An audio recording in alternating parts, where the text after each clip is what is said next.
ജനങ്ങളുടെ താൽപ്പര്യങ്ങൾക്ക് ഹാനികരമായ നിരവധി നിയമങ്ങൾ മതിയായ ചർച്ചകൾ അനുവദിക്കാതെ പാസാക്കിയെടുക്കാനുള്ള അവസരമായാണ് പാർലമെൻറ്റിൻ്റെ ശീതകാല സമ്മേളനത്തെ BJP നയിക്കുന്ന യൂണിയൻ സർക്കാർ ദുരുപയോഗപ്പെടുത്തിയത്. 4 ലേബർ കോഡുകൾ സംബന്ധിച്ച വിജ്ഞാപനം പുറപ്പെടുവിക്കപ്പെട്ടു കഴിഞ്ഞു. ഏപ്രിൽ 1 മുതൽ അത് പ്രാബല്യത്തിൽ വരും എന്നാണ് കേന്ദ്ര സർക്കാർ പ്രഖ്യാപിച്ചിട്ടുള്ളത്. മഹാത്മാഗാന്ധി തൊഴിലുറപ്പ് നിയമത്തെ VB ശ്രീരാംജി നിയമം കൊണ്ട് പകരം വെച്ച് വിത്ത് ബിൽ അവതരിപ്പിച്ചു.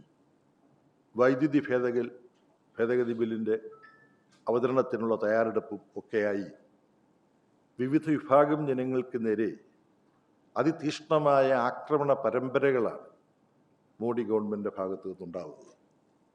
ലേബർ കോഡുകൾ അടിസ്ഥാന ഉൽപാദന വർഗമായ തൊഴിലാളി വർഗത്തിന് നേരെയുള്ള നഗ്നമായ കടന്നാക്രമണമാണ്. മഹാത്മാഗാന്ധി തൊഴിലുറപ്പ് പദ്ധതി എന്നുള്ള പേര് മാറ്റി മഹാത്മാഗാന്ധിയെ ഈ പദ്ധതിയിൽ നിന്നും തുടച്ചു മാറ്റുക എന്നതാണ് അവർ ചെയ്ത വലിയ കുറ്റകൃത്യം എന്ന തരത്തിൽ പലരും ഇതിനെ ധരിച്ചിട്ടുണ്ട്. ശരിയാണ്, മഹാത്മാഗാന്ധി അവർക്കിഷ്ടമല്ലാത്ത ഒരു പേരാണ്.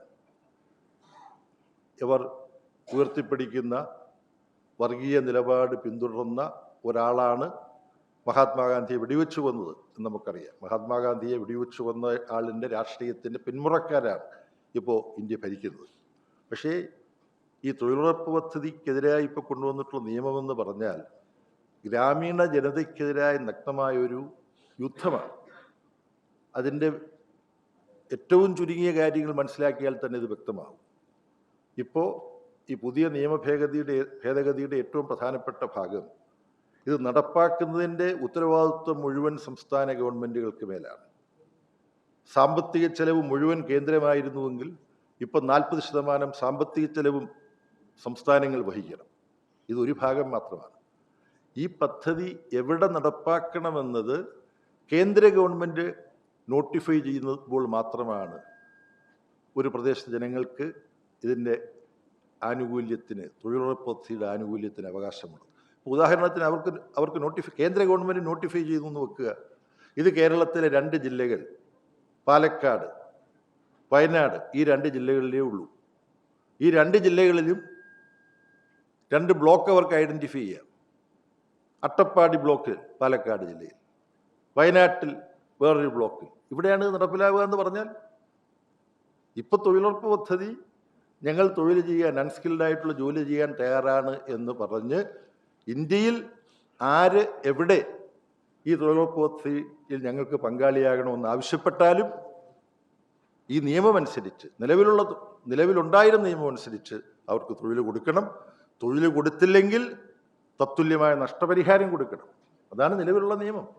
അത് മാറ്റിയിട്ട് കേന്ദ്ര ഗവൺമെൻറ് ഏതെല്ലാം പ്രദേശത്ത് നോട്ടിഫൈ ചെയ്യുന്നു അവിടെയുള്ളവർക്ക് മാത്രമേ ഇതിന്മേൽ അവകാശം ഉന്നയിക്കാൻ കഴിയുകയുള്ളൂ എന്ന തരത്തിൽ ഇത് വലിയൊരു ഇരുട്ടടിയാണ്.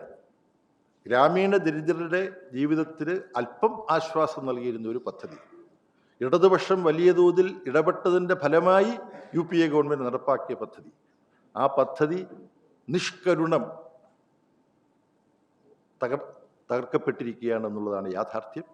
ഇത് മറച്ചു വെച്ചുകൊണ്ട് നിങ്ങൾ ഒരുപക്ഷെ അറിഞ്ഞിരിക്കും, ഈ തൊഴിലുറപ്പ് പദ്ധതി കൊണ്ട് പ്രയോജനം ലഭിക്കേണ്ട വിഭാഗത്തിൽപ്പെട്ട ഗ്രാമങ്ങളിലെ പാവപ്പെട്ടവരുടെ വീടുകളിൽ RSSഉം സംഘപരിവാറിൻ്റെ ആളുകളും പോയിട്ട് പ്രചരിപ്പിക്കുന്നത് 100 ദിവസമെങ്കിലും തൊഴിൽ കൊടുത്തിരിക്കണമെന്നുണ്ടായിരുന്ന നിയമം 125 ദിവസം തൊഴിൽ കൊടുത്തിരിക്കണമെന്ന നിലയിൽ ഞങ്ങളിതാ മെച്ചപ്പെടുത്തിയിരിക്കുന്നു. 100 തൊഴിലിൻ്റെ സ്ഥാനത്ത് 125 ദിവസം നിങ്ങൾക്ക് തൊഴിൽ കിട്ടാൻ പോകുന്നു.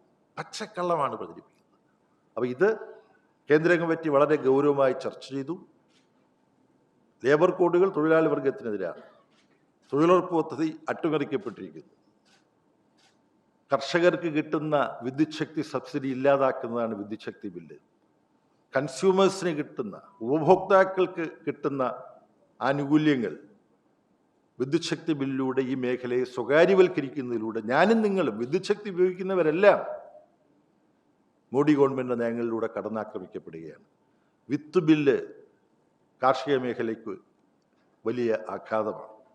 അതിന് പുറമേ ശാന്തി എന്നെല്ലാമുള്ള വ്യാജ നാമധേയം ഇട്ടുകൊണ്ട് ന്യൂക്ലിയർ എനർജി മേഖലയിൽ കൊണ്ടുവന്നിരിക്കുന്ന ഭേദഗതി വിദേശ കുത്തകകൾക്കും സ്വദേശി കുത്തകകൾക്കുമെല്ലാം ന്യൂക്ലിയർ അണവോർജ മേഖലയിലേക്ക് കടന്നു വരാനുള്ള അവകാശം നൽകുകയാണ്. അപ്പോൾ ബീഹാർ തെരഞ്ഞെടുപ്പിലുണ്ടായ ഒരു പ്രത്യേക തരത്തിൽ സംഘടിപ്പിച്ചെടുത്ത വിജയത്തെ തുടർന്ന് ഒന്നിനു പുറകെ ഒന്നായി മോഡി ഗവൺമെൻറ് കടന്നാക്രമണം നടത്തുകയാണ്. അന്താരാഷ്ട്ര സ്ഥിതിഗതികൾ അവലോകനം ചെയ്യുമ്പോൾ എങ്ങനെ മറ്റ് ഒരു സ്വതന്ത്ര പരമാധികാര രാജ്യത്തിന് നേരെ നരേന്ദ്രമോദിയുടെ അന്താരാഷ്ട്ര സുഹൃത്തായിട്ടുള്ള ഡൊണാൾഡ് ട്രംപ് ആക്രമണം നടത്തി, വെനസ്വേലയ്ക്കെതിരെ ആക്രമണം നടത്തി, ആ വെനസ്വേലയുടെ രാഷ്ട്രപതിയെയും അവരുടെ പത്നിയെയും പിടിച്ചുകൊണ്ടുവന്ന് ഇപ്പോൾ ഒരു വിചാരണ പ്രഹസനം നടത്തുകയാണ്. അപ്പോൾ ലോകതലത്തിൽ ട്രംപ് എന്ത് തരത്തിലുള്ള കടന്നാക്രമണമാണോ നടത്തിയത്, ഇന്ത്യക്കുള്ളിൽ തൊഴിലാളികൾക്കും കൃഷിക്കാർക്കും ഗ്രാമീണ ജനർക്കുമെതിരെ അതേ തരത്തിലുള്ള കടന്നാക്രമണം നരേന്ദ്രമോദി നടത്തുകയാണെന്നാണ് കേന്ദ്ര കമ്മിറ്റി ചർച്ച ചെയ്തപ്പോൾ വ്യക്തമായത്. പാർലമെൻറ്റിൻ്റെ പ്രവർത്തനങ്ങളാകെ അട്ടിമറിക്കപ്പെടുകയാണ്. അതിൻ്റെ കൂടുതൽ വിശദാംശങ്ങൾ ഞാൻ സമയച്ചുരുക്കം മൂലം നിങ്ങളോട് വിശദീകരിക്കുന്നില്ല. ഗവൺമെൻറ്റിൻ്റെ നടപടികളെ പരിശോധിക്കാനും വിമർശിക്കാനും അതിൽ മാറ്റങ്ങൾ നിർദ്ദേശിക്കാനും ഉള്ള അവകാശമാണ് ജനപ്രതിനിധി സഭകളുടെ ജനാധിപത്യ പ്രക്രിയയിലെ അവകാശം.